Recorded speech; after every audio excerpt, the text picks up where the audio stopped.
అస్సలాము అలైకుం వరహమతుల్లాహి వబరకాతుహు. హజ్ 2025 కోసం వెళ్ళాలనుకుంటున్నారంటే మంచి న్యూస్ వచ్చింది. హజ్ కమిటీ అనౌన్స్ చేసింది 2025 కోసం ఫామ్ డేట్ కొంచెం ఇంకా ముందుకు పడింది. దానికోసం మీరు అప్లై చేయాలనుకుంటే ఇంకా 9/2024 సెప్టెంబర్ వరకు ఉన్నది. అది 23rd సెప్టెంబర్ వరకు చేశారు. దాన్ని ఎక్స్టెండ్ చేశారు. దానికోసం మీరు ఒకవేళ అప్లై చేయలేదనుకోండి, ముందే అప్లై చేసుకోండి.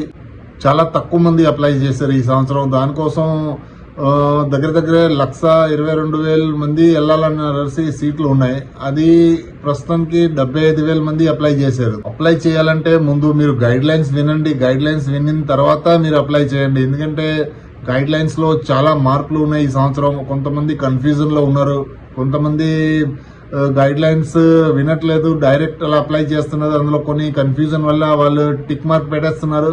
అది కాకుండా మీరు ఏంటంటే 65 అబవ్ అయితే మీరు డైరెక్ట్ రిజర్వ్ కోటాలో అప్లై చేసేయండి. మీతో పాటు ఎవరైనా మీ కంపెనీయన్ ఉంటే దాంతో పాటు కలిపి అప్లై చేస్తే మీ ఫామ్ డైరెక్ట్ డ్రాలో వెళ్ళదు, డైరెక్ట్ పాస్ అయిపోద్ది. దానికోసం ఎలాంటి కొన్ని గైడ్ లైన్స్ ఉన్నాయి.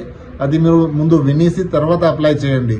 అప్లై చేసిన తర్వాత వెయిట్ చేయండి. మీకు కవర్ నెంబర్ వస్తుంది. ఆ కవర్ నెంబర్ వచ్చిన తర్వాత మీరు హజ్ కోసం ప్రిపేర్ అవ్వండి. ఎందుకంటే హజ్లో వెళ్ళాలంటే కొంచెం అక్కడ కష్టంగా ఉంటుంది. దానికోసం ఇక్కడి నుంచి మీరు స్టార్ట్ చేయండి. వాకింగ్ చేయడం ముఖ్యం. అన్నిటికన్నా ముఖ్యం ఏంటంటే ప్రస్తుతం మీరు హజ్కి వెళ్ళాలనుకుంటున్నారంటే వాకింగ్ స్టార్ట్ చేయండి. Daily morning after Fajr daily 3-4-5 kilometres నడవండి. ఎందుకంటే నడిస్తేనే మీకు అక్కడ పని ఉంటుంది. అక్కడ వెళ్ళేసిన తర్వాత దగ్గర డైలీ 5 కిలోమీటర్స్ నడవాలి. దానికోసం హజ్ కమిటీ గైడ్ లైన్స్ కూడా ఇచ్చారు. మీరు వాకింగ్ చేయండి. అక్కడ వాకింగ్ ఎక్కువ ఉంటుంది. దానికోసం అది మాత్రం ముఖ్యం. ఇలాంటివి మంచి వీడియోస్ కావాలంటే మీరు నాకు సబ్స్క్రైబ్ చేయండి, లైక్ చేయండి, షేర్ చేయండి. Thank you so much. Allah Hafeez.